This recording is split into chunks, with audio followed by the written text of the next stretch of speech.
Perspective API does not decide that a comment is toxic in the way a judge decides a case. It returns a number between 0 and 1, and someone must decide what number becomes a punishment. The common mistake is to treat that cutoff as a technical fact when it is the point where a continuous prediction is forced into a discrete act. Flag, remove, or leave the comment alone.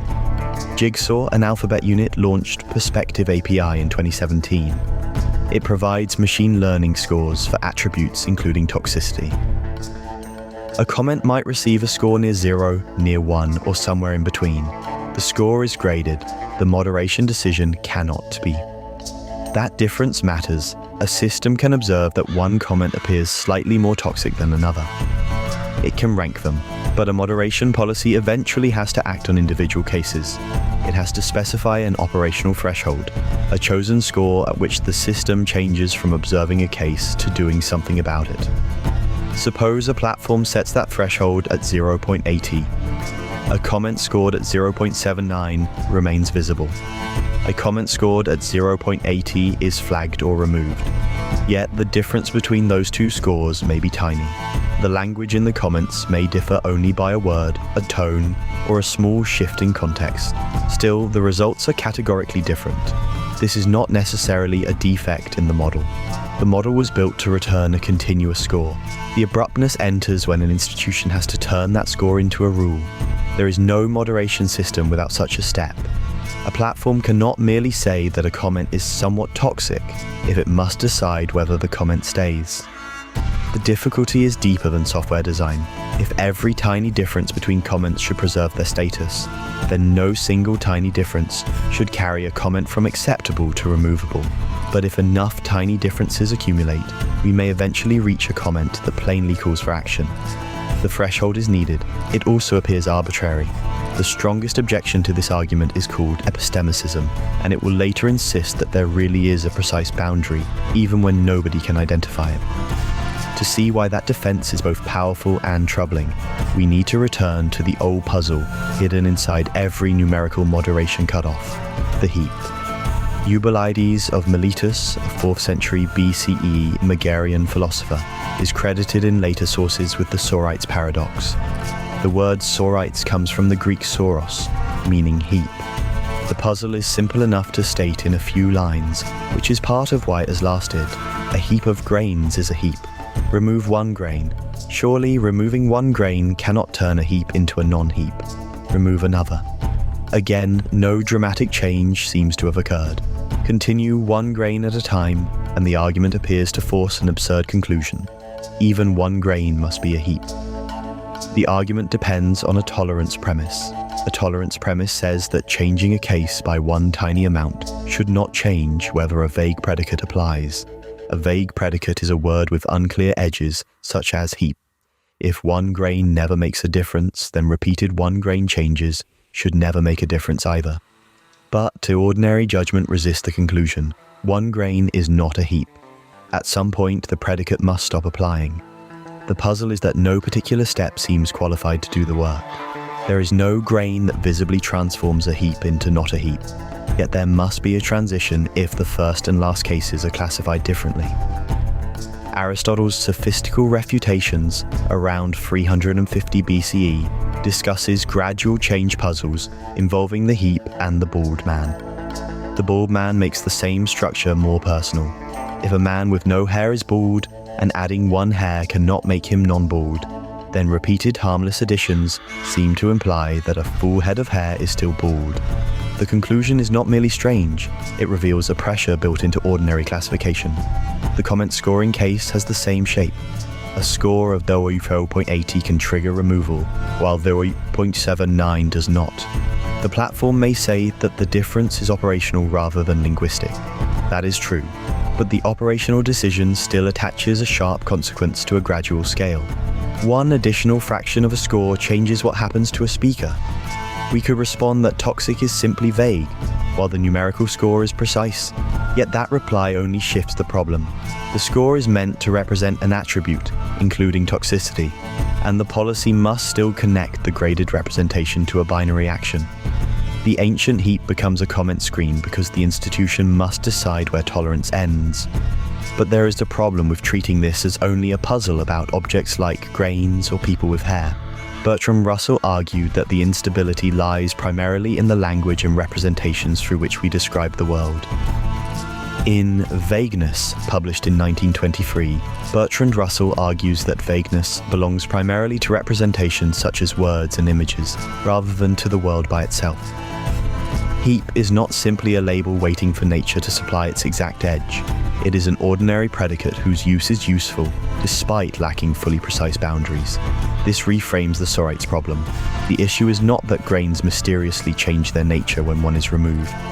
The issue is that our word heap can apply clearly in some cases and unclearly in others. The same goes for bald, tall, toxic, and heap. These terms work in ordinary life. They also resist a fully determinate line at their edges. Russell's view puts pressure on bivalence. Bivalence is the principle that every declarative statement is either true or false. Far from the boundary, bivalence seems easy to apply. One grain is a heap is false. A very large collection of grains is a heap. But near the boundary, statements appear resistant to a determinate truth value. Is this collection a heap? Is this comment toxic? The ordinary terms do not seem to settle the matter completely. That does not mean we must abandon all reasoning whenever a term is vague. It means that ordinary language may not divide every possible case as sharply as a legal code, a database field, or an automated moderation rule needs to divide it. The demand for a crisp answer can exceed what the predicate itself provides. For AI moderation, this is a sobering result. Perspective API can return a precise-looking decimal score, but the precision of the output does not automatically make the category. It represents precise in the same way. A number can create the appearance that the boundary was discovered. Russell's argument suggests that, in many cases, the boundary is being imposed on a representation that did not already contain one. Still, this account leaves an institutional problem. Platforms cannot moderate by saying that a case is merely borderline. They need rules that can be implemented. Kit finds supervaluationism tries to preserve much of classical logic while recognizing that vague terms lack a single settled edge. In Vagueness, Truth and Logic, published in 1975, Kit Fine developed a major version of supervaluationism. Supervaluationism evaluates a vague predicate through multiple admissible precisifications. A precisification is a way of making a vague boundary sharp. Instead of pretending that heap or toxic has one exact line built into ordinary language, the theory considers many acceptable ways of drawing that line. On one admissible precisification, a certain collection of grains counts as a heap. On another, it does not. Each precisification supplies a sharp boundary. But not every sharp boundary is equally acceptable. The relevant set is made up of admissible ones, boundaries that count as legitimate ways of making the ordinary term precise. Fine's framework introduces two terms. A sentence is super true when it is true on every admissible precisification. It is super false when it is false on everyone. A borderline statement can be neither super true nor super false. It may come out true under some acceptable sharp boundaries and false under others.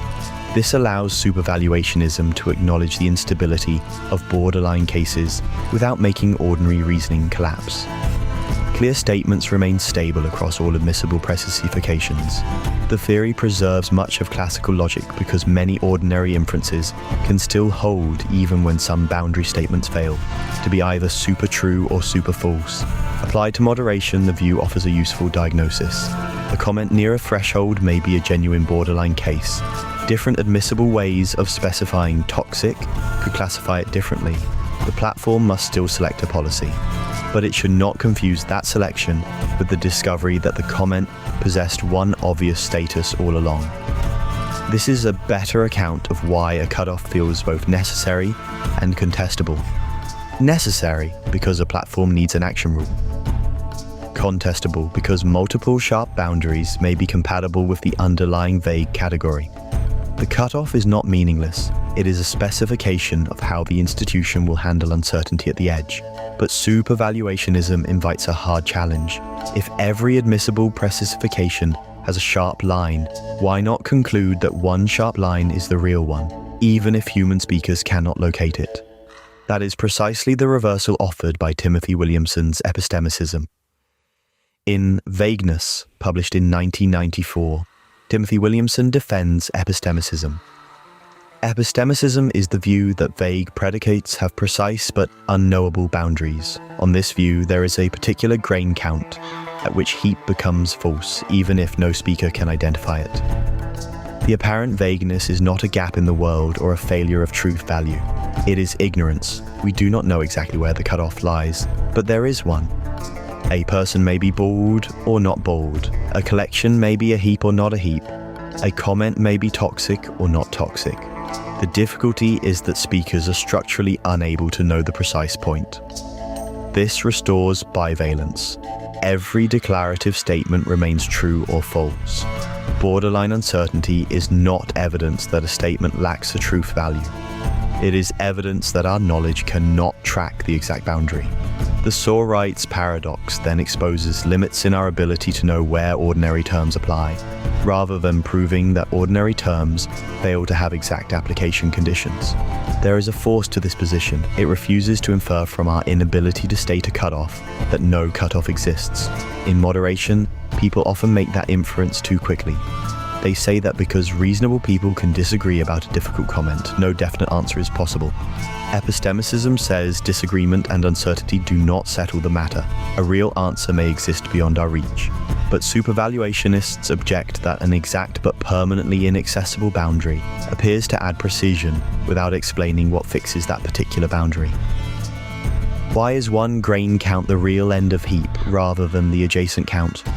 Why is one tiny score difference the genuine transition from acceptable speech to removable speech? Saying that the line exists but cannot be known preserves bivalence. It does not by itself explain the source of the line. This objection matters even more for a moderation system. A platform can choose 0.80 rather than 0.79. It can document that choice. It can revise it. These are visible institutional acts. Calling the chosen threshold a hidden semantic fact would obscure the decision that was actually made. The final test is not whether an abstract boundary can be imagined, but what happens when a threshold distributes errors across real speakers. In The Risk of Racial Bias in Hate Speech Detection, published in 2019, Martin Sapp, Dallas Card, Sadia Gabrielle, Yejin Choi, and Noah A. Smith found that hate speech detection systems can disproportionately label text by African American authors as offensive. Their study examined systems that use linguistic signals to classify online speech. It showed that classification errors can track dialect and identity. This is where the Sorites structure becomes a political and institutional problem. A threshold does not simply separate more toxic from less toxic content. It also determines who is more likely to be wrongly caught by the line. A system that treats linguistic signals as evidence of offensiveness may produce unequal errors when those signals track dialect and identity. The threshold can be adjusted. A platform can favor fewer false positives, meaning fewer cases incorrectly treated as toxic. Or it can favor fewer false negatives, meaning fewer toxic cases incorrectly left unflagged. But the threshold cannot eliminate that trade-off by itself. Moving the line changes the distribution of errors. It does not remove the need to decide which errors matter most and to whom. This is why an arbitrary line is not the same as a careless line. A moderation cutoff is technically necessary because Perspective API produces continuous outputs, while moderation requires discrete actions. Yet technical necessity does not transform the cutoff into a semantic discovery. The threshold is a policy choice made under uncertainty, with consequences that can track dialect and identity. The old heap paradox does not tell a platform which threshold to choose. It tells us not to mistake a choice for a fact merely because the choice is expressed as a decimal. The most precise open question is this: when a score becomes a removal, whose errors has the line been designed to tolerate? Subscribe for more philosophy grounded in the systems that shape ordinary life.